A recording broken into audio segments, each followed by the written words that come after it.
ఏ పని చేసినా ఏ నిర్ణయం తీసుకున్నా డిఫరెంట్ గా ఉంటుంది కోమటిరెడ్డి రాజగోపాల్ రెడ్డి స్టైల్. నలుగురికి నచ్చినది నాకసలు నచ్చదులే అన్నట్లు రాజగోపాల్ రెడ్డి వ్యవహరిస్తున్నారన్న టాక్ వినిపిస్తుంది.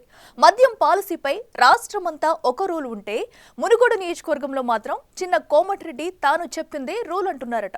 అసలు మద్యం షాపుల ఏర్పాటు విషయంలో మునుగోడు ఎమ్మెల్యే ఎందుకంత రచ్చ చేస్తున్నారు?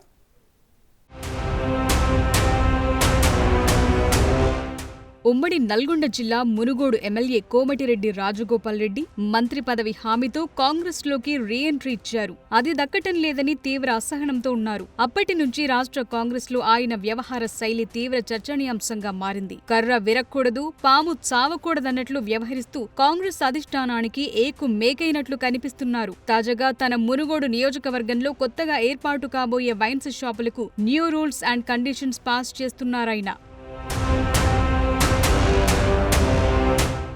మునుగోడులోని తన క్యాంపు కార్యాలయంలో అనుచరులతో జరిగిన సమావేశంలో new rules and conditions cadre ముందుంచారు రాజగోపాల్ రెడ్డి. మునుగోడు ఎమ్మెల్యేగా గెలిచిన నాటి నుండి తన నియోజకవర్గంలోని బెల్ట్ షాపులపై తనదైన స్టైల్లో ఉక్కుపాదం మోపుతున్న కోమటిరెడ్డి రాజగోపాల్ రెడ్డి తాజాగా మద్యం టెండర్లపై కూడా దృష్టి పెట్టారు. రాష్ట్ర ప్రభుత్వం 2 సంవత్సరాల తర్వాత తాజాగా వైన్స్ షాపులకు టెండర్లను పిలిచింది. టెండర్ల ప్రక్రియ ఇప్పటికే ప్రారంభమై కొనసాగుతోంది. ఈ నేపథ్యంలోనే ఎమ్మెల్యే రాజగోపాల్ రెడ్డి మునుగోడు నియోజకవర్గానికి నయా ఎక్సైజ్ టెండర్ రూల్స్ ప్రకటించేశారు.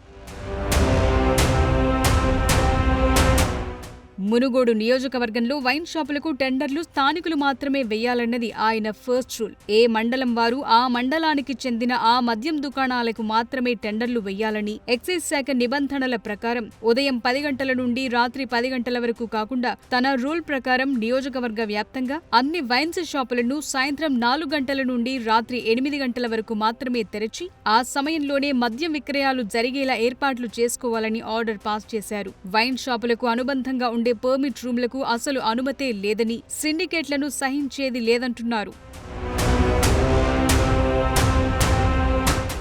ఈ నయా రూల్స్ తో తన ఎజెండా రూల్స్ అండ్ కండిషన్స్ ను జాగ్రత్తగా అమలయ్యేలా అనుచరులతో ఎక్సైజ్ కార్యాలయాలకు పంపి అధికారులకు కూడా మార్గనిర్దేశం చేస్తున్నారు. ఇప్పటికే పెరిగిన 3 లక్షల రూపాయల ఫీజులతో టెండర్లు తగ్గి ఇబ్బంది పడుతున్న ఎక్సైజ్ అధికారులు నానా తంటాలు పడరాని పాట్లు పడుతుంటే రాజగోపాల్ రెడ్డి తాజా కండిషన్స్ తో పెనం మీద నుండి పొయ్యిలో పడినట్లయిందట ఎక్సైజ్ అధికారుల పరిస్థితి. అంతేకాదు ఇప్పటికే వైన్స్ షాపులకు టెండర్లు దాఖలు చేసిన నాన్ లోకల్స్ రాజగోపాల్ రెడ్డి తాజా నిర్ణయంతో తలలు పట్టుకుంటున్నారట.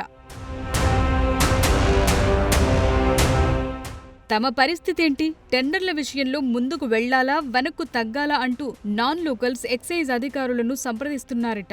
మా నోటికాడి ముద్ద మద్యం ప్రియుల నోటికాడి సీసా లాక్కుంటారా అని పెదవి విరుస్తున్నారట లిక్కర్ వ్యాపారులు. ఇటు చూస్తే నయా రూల్స్ తో కండిషన్ సప్లై అంటోంది అధికార పార్టీ నేత. అందులోనూ ఫైర్ బ్రాండ్ నేత కావటంతో ఎక్సైజ్ అధికారులు సైతం ప్రభుత్వ పెద్దల వైపే చూస్తున్నారట. మరోవైపు చిన్న కోమటిరెడ్డి క్యాడర్ ఆయన వైఖరిని అవుట్ రైట్ గా సమర్థిస్తోంది. తాగుడుకు బానిసై చిన్న వయసులోనే ప్రాణాలు కోల్పోతున్న మగవారి సంఖ్య గ్రామాల్లో రోజురోజుకు పెరుగుతోందని, వితంతువులుగా మారుతోన్న మహిళల సంఖ్య పెరగటం ఆయన్ను కలవరపెడుతోందని, అందుకే Rajagopal Reddy rules and conditions పెట్టారని అంటున్నారు. మొత్తానికి మునుగోడులో నేనే రాజు నేనే మంత్రి అన్నట్లు వ్యవహరిస్తోన్న కోమటిరెడ్డి రాజగోపాల్ రెడ్డిపై కాంగ్రెస్ పెద్దల రియాక్షన్ ఎలా ఉంటుందో చూడాలి.